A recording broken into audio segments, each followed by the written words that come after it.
I'm Prabhakar once again from Simage Group of Institution. Students, in my previous session we had started Trade Union Act 1926 जिसमें हमने section 1 से section 5 तक की बात करी थी. In this session students we are going to study from section 6 to section 10 and उसमें हम लोग देखेंगे कि सेक्शन 6 से सेक्शन 10 तक ट्रेड यूनियन एक्ट 1926 किन चीज़ों को बताता है.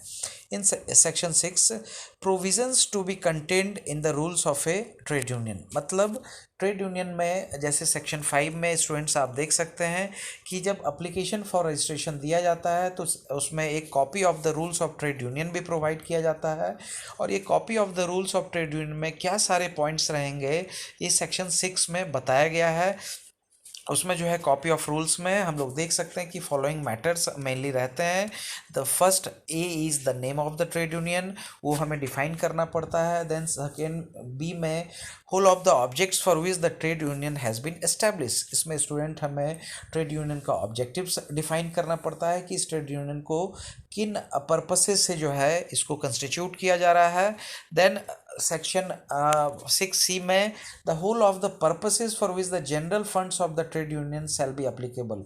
मतलब पर्पस जनरल फंड जो होगा ट्रेड यूनियन का उनको यूज़ करने का क्या क्या पर्पस होगा, किन चीज़ों में हम उनको लॉफुली यूज़ करेंगे उसको सेक्शन 6C में डिफाइन किया जाता है, उसकी इंफॉर्मेशन बताई जाती है. देन सेक्शन 6D में maintenance of A list of the members of trade union रहता है और इंस्पेक्शंस की एडिक्वेट फैसिलिटीज़ क्या रहेगी उसको भी जो है डिटेल में बताया जाता है. सेक्शन ई में the admission of ordinary members क्या रहेगा जो कि ट्रेड यूनियन में रहेंगे एंड उनके भी एडमिशन्स को जो है बताया जाता है जो कि टेम्प्रोरी हैं या फिर जो कि परमानेंट बेसिस पे हैं. देन सेक्शन 6EE में जो है the payment of A subscription by member of the trade union जो है वो डिसाइड करके बताया जाता है, जिसमें जो है कंडीशन ये दिया है कि कम से कम 25 नए पैसे पर मंथ पर मेंबर से जो है कम ये नहीं होना चाहिए जो ट्रेड यूनियन एक्ट 1926 में डिफाइन किया गया स्टूडेंट्स. एंड सेक्शन 6F में यहाँ पे उन कंडीशंस को जो है बताया जाता है the conditions under which any member shall be entitled to any benefit assured by the rules and under which any fine or forfeiture may be imposed on the members. मतलब बेनिफिट्स और जो penalties हैं fines हैं उसके बारे में यहाँ पे जानकारी देनी पड़ती है जो कि ट्रेड यूनियन से रिलेटेड टर्म्स हैं. Then the manner in which the rules जो रूल्स एंड रेगुलेशंस है उसमें किस मैनर में जो है अमेंडमेंट किया जा सकता है, वेरिएशंस लाया जा सकता है और उसको ख़त्म किया जा सकता है, इसका भी जो है प्रोविज़न बता दिया जाता है. और उसके बाद जो है किसी भी ऑफिस बियरर या एग्जीक्यूटिव्स को कैसे अपॉइंट करेंगे, उनको कैसे रिमूव करना है, इस प्रोसेस का भी जिक्र किया जाना होता है. Then the safe custody of the funds of trade union and annual audit जो है in such manner as may be prescribed of the accounts thereof, इस ऑडिट का भी प्रोविज़न किया जाता है और उसको इंस्पेक्शन के लिए जो है एडिकेट फैसिलिटीज़ भी जो है प्रोवाइड किया जाता है जो कि inspection of the account books करेंगे by the office bearers and the members of trade union. और किस पर्टिकुलर मैनर से अगर ट्रेड यूनियन को डिज़ोल्व करना होगा तो किस पर्टिकुलर मैनर से उस ट्रेड यूनियन को डिज़ोल्व किया जा सकता है. ये पूरी जानकारी जो है स्टूडेंट्स सेक्शन 6 में जो है रूल ऑफ जो ट्रेड यूनियन होगा जिस पर्टिकुलर बेस पे वो काम करेगा rules of the trade union वो बताया जाता है जो कि सेक्शन 5 में at the time of application for registration जब दिया जाता है तो सेक्शन C के इन डिफरेंट प्रोस्पेक्ट्स को जो है कंसीडर करके उन रूल्स को बताया जाता है. देन सेक्शन 7 है जो power to call for further particulars and to require alteration of name. ये जो पावर है ये रजिस्ट्रार को दिया जाता है कि अगर रजिस्ट्रार किस प्रोस्पेक्ट में कुछ और फर्दर इंफॉर्मेशन ट्रेड यूनियन से एक्सपेक्ट करता है तो जब तक वो जो ट्रेड यूनियन से रेलिवेंट इंफॉर्मेशन प्रोवाइड नहीं कर दिए जाएंगे तब तक जो है उसका रजिस्ट्रेशन होल्ड पे आ सकता है। और जो रजिस्ट्रार का एक्सपेक्टेड पर्टिकुलर्स जो रजिस्ट्रार और मांगता है ट्रेड यूनियन से, अगर प्रोवाइड कर दिया जाता है और if it is abide by the law, तब रजिस्ट्रेशन का प्रोसेस आगे बढ़ सकता है।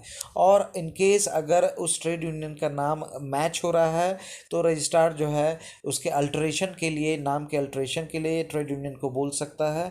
और अल्टरेशन के बाद जो है उस नए नाम में अगर उसको कहीं और मैच नहीं कर रहा है तो फिर रजिस्ट्रेशन का प्रोसेस आगे इनिशिएट किया जा सकता है। देन सेक्शन 8 रजिस्ट्रेशन की बात करता है। रजिस्ट्रेशन का मतलब है कि जब सारा applications with terms of trade union के साथ प्रोवाइड कर दिया जाता है तो सेक्शन 8 में रजिस्ट्रार रजिस्ट्रेशन के प्रोसेस को इनिशिएट कर दिया जाता है।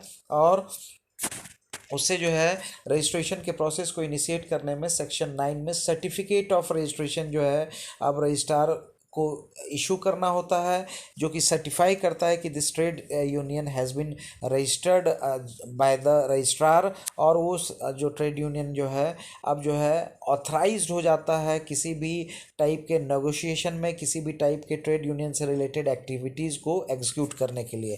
देन सेक्शन 10 निगेटिव प्रोस्पेक्ट में कैंसिलेशन ऑफ रजिस्ट्रेशन के बारे में बात करता है कि अगर किस प्रोस्पेक्ट में ट्रेड यूनियन को, अगर ट्रेड यूनियन कंस्टिट्यूट हो चुका है बट रजिस्ट्रेशन के प्रोसेस को किन प्रोस्पेक्ट में जो है कैंसिलेशन के मोड में लाया जा सकता है बाय द रजिस्ट्रार। इसमें उसमें जो है 10A में बताया गया कि on the application of the trade union to be verified in such manner as may be prescribed.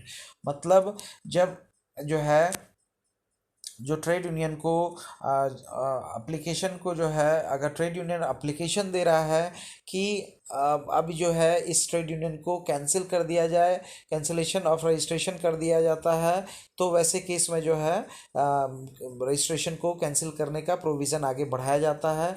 या सेक्शन 10B में ये बताया जा रहा है कि अगर ये सर्टिफिकेट ऑब्टेन करने में किसी टाइप का फ्रॉड या मिस्टेक का यूज़ किया गया है तो वैसे केस में भी जो है ट्रेड यूनियन को के रजिस्ट्रेशन को कैंसिल किया जा सकता है।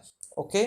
और स्टूडेंट्स इसमें ऐसा भी है कि अगर जो ट्रेड यूनियन है ये खुद ही इसकी एग्जिस्टेंस जो है ख़त्म हो गई है तो ये विलफुली अगर जो है मतलब ट्रेड यूनियन को जो है कैंसिल करना है रजिस्ट्रेशन, तो वैसे प्रोस्पेक्ट में भी जो है रजिस्ट्रेशन के कैंसिलेशन को इनिशिएट किया जा सकता है। बट इस कैंसिलेशन के प्रोसेस को इनिशिएट, कैंसिलेशन के रजिस्ट्रेशन को इनिशिएट करने के पहले 2 मंथ का प्रायर नोटिस रजिस्ट्रार को उस ट्रेड यूनियन को देना पड़ता है कि बाय दिस रीजन ही the registrar is going to cancel the registration of that trade union. और उसके बाद ही जो है ये रजिस्ट्रेशन के नोटिस देने के बाद ही जो है प्रॉपर रजिस्ट्रेशन को एग्जीक्यूट किया जाता है। तो students, today we have studied from section 6 to section 10. In my next video we'll study the sections of Trade Union Act from section 11 to section 15. Okay, thank you students.